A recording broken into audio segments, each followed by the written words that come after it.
Welcome back sa aking YouTube channel. Para sa mga first time lang po na manood, please click mo na yan, Jervis TV Manila. Anyway guys, wala nang bayad o libre lang, tulong mo na lang din sa kapwa mo. Alright, thank you very much po. So topic natin po today's reflection, nasa tema pa rin tayo ng Pasko.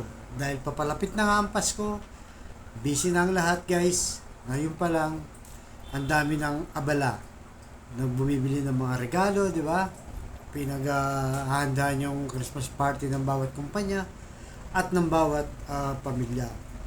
So ito kasing season na to guys, alam naman nating lahat mula't simula ng mga bata pa tayo na simbolo talaga ng Pasko ay yung makatanggap ka ng regalo.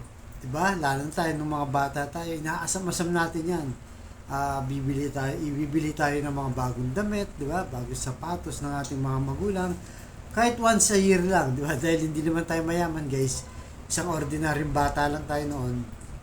So natutuwa na tayo dyan. Tapos bonus na lang kung kaya kang bilhin ng magulang mo ng robot, yung mga remote control na kotse, di ba? Ganun yun eh. Kasi tuwang-tuwa na tayo dahil hindi naman tayo mayayaman. Yung mga simple lang regalo. At tayo ay masayang-masaya na. Siyempre pag lumaki ka na, siyempre hindi na yung mga laruan, di ba? Nandiyan na yung iPhone, di ba? Kahit mahal yan. Yung iba, pinagbibigyan mga anak. Relo, kwintas, di ba? Mamahaling mga sapatos. Mga gadgets. So, marami tayong inaasahang mga regalo. Pero, yung mga expectation natin yan, mga ganong inaasahan natin, na kapag hindi nangyari, di ba? At hindi tayo nabigyan ng mga regalo, dahil masyado kang nag-focus sa material na bagay, hindi ba madidisappoint ka? Kung inaasahan mo ngayon bibigyan ng kwintas, di ba? Tapos, hindi ka pala binigyan. So, disappoint ka, malungkot ka, parang wala nang sesay sa'yo ang Pasko dahil yung inaasahan mong regalo na kahit kanino pa may manggaling, hindi mo nakuha. Kaya, huwag po tayo masyadong mag-focus dun sa mga material na bagay dahil ang pinaka-importante sa araw ng Pasko ay ang ating Panginoon. Kaya nga ayon sa Titus chapter 3 verse 4 and 5. Ngunit nang mahayag ang biyaya at pag-ibig ng Diyos na ating tagapagligtas, iligtas niya tayo hindi dahil sa ating mapabuting gawa, kundi sa kanyang awa. Yan guys, napakalinaw, di ba? So, iniligtas na dahil sa kanyang pag-ibig. So, yan ang dahilan kung bakit may Pasko. Dahil sa pag-ibig ng Diyos at sa mercy niya na punong-puno siya ng awa. So, bakit kailangan pa niyang ibigay ang kanyang buktong na anak, ang ating Panginoong Yesus, di ba? Kasi unang-una, ang nagkasala tayo mga tao. Di ba? Simula kay Eva at Adan. Bakit sasakit pa ulo ng Diyos kung alam naman niya sa simula pa lang yung tao matigas na ng ulo, di ba? Matigas na ng ulo, pasaway pa. Bakit patuloy pa niyang inibig ng tao? Magpasa hanggang ngayon guys, di ba? Kasi nangyari na noon, di ba? Dahil sa kasamaan ng tao nung ginawa ng Diyos, nilipol niya ang buong mundo, pinalubog sa tubig nung panahon ni Noe, di ba? Dahil sa kasamaan ng tao. Pero ganun pa man, di ba? Yung damdamin ng Diyos, yung pag-ibig niya, hindi niya mapigil sa pagmamahal sa atin. Sa simula kala Noe, di ba? Yan, nagsimula ulit ang saling lahi nating mga tao. Na magpasa hanggang ngayon guys, alam naman natin, napakagulo sa mundo. Daming gera dito, gutom, injustice lahat. Na minsan din na talaga nating maintindihan. Di ba? Bilang isang tao dito sa mundo. Pero isa lang ang pinaka alam natin o kailangan nating intindihin na mahal tayo ng Diyos. Kaya nga binigay na ang ating Panginoong Yesus, di ba?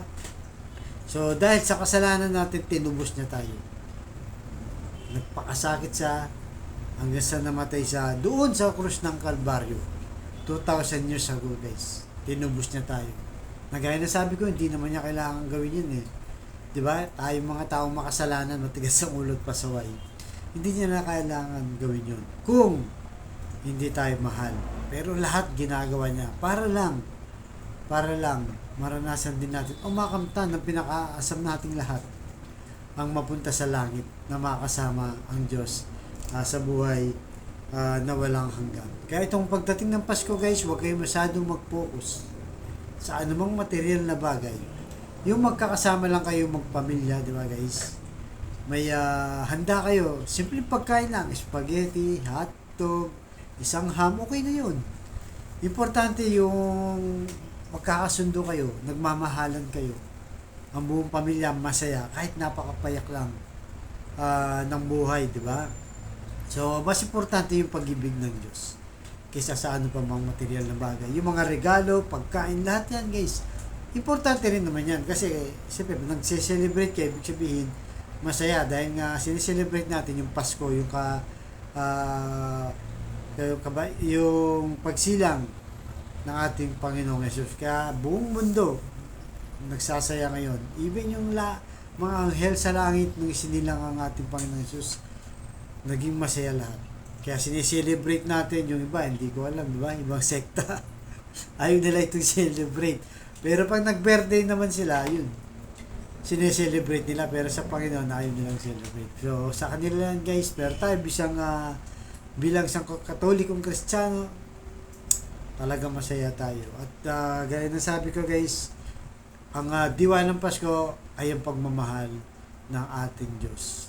Na binigay niya kanyang bugtong na anak, ang ating Panginoon Jesus, para maligtas sa kamatayan at kasalanan. So tayo po'y manalangin muli. Lord, maraming salamat po sa araw na ito. Patawarin niyo po kami, Lord, sa aming kainahan, sa aming mga kasalanan. At salamat sa paalalang ito na nang dahil sa inyo, Lord, ang pagmamahal mo ay punong-puno ng grasya, punong-puno ng awa, para iligtas kami sa kasalanan at sa kamatayan. Tulungan niyo po kami, Lord, na may sa puso namin ito, na dahil sa pag-ibig mo, hindi sa aming mga sariling gawa, kundi sa iyong awa, Lord, kung bakit kami maliligtas. Tulungan niyo po kami huwag mawalay sa inyo. At sa mga kapatid namin ngayon na dumadanas ng mga matinding problema, sa kalusugan, sa financial, at sa relasyon sa pamilya. Sabayan mo ako sa napakasimpleng dasal. Kung ikay maniwala, at ikaw ay magtitiwala, at manampalataya sa ating Panginoon Yesus, tsak yun ay pagkakalob sa iyo, ano man yung kahilingan sa pangalan ni Yesus. Ganun din po, Lord, sa mga kapatid namin may karamdaman. Stage 4 cancer na, Lord. Bedridden na, Lord. May taning na sa buhay. At kung ano-ano pa mga karamdamang bumabalot sa kanyang katawan. Ipuhin niyo po, Lord, na yung mapagpagaling na kamay.